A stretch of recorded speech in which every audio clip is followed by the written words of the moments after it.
السلام عليكم ورحمة الله وبركاته. اللهم صل وسلم على سيدنا محمد وعلى آله وصحبه أجمعين. ازيكم حبايبي، عاملين ايه؟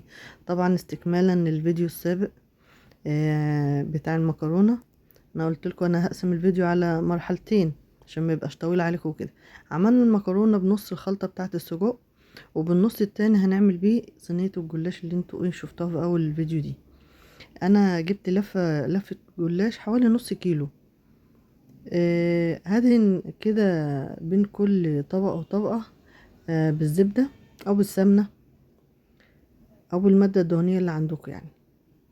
ودهنا الصينية الاول بالسمنة وكده، وهنفرد بقى نص الكمية من تحت وايه ومن و...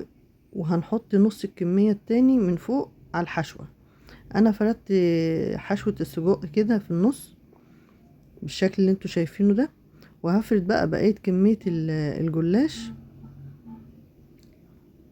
على الحشوة دي زي ما عملنا من تحت. برضو كده هندهن برضو بين كل ورقتين كده بدهنة سمنة.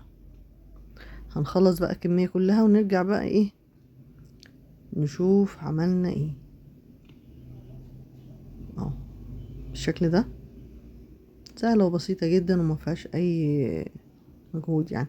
بعد ما خلصنا الكمية كلها كده هنقطعها، هنقطع الجلاش بحيث ان هو لما يستوي سهل علينا ايه تبقى متحددة الخرط يعني بالشكل ده.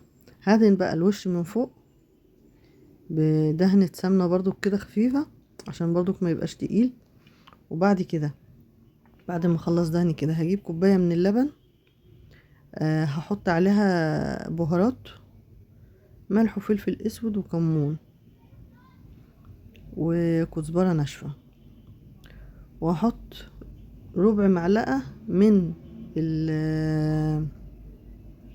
البيكنج باودر، ربع معلقة على طرف المعلقة كده، وحوالي نص معلقة صغيرة من الخل اهي يا دوبت كده. هحط بقى هحط الخل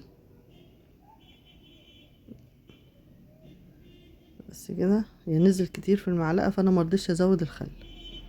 من غير بيض ومن غير اي حاجة، هنحطها على الوش كده ونسيبها شوية قد 5 دقايق كده ولا 10 دقايق لما تشرب اللبن ده كله.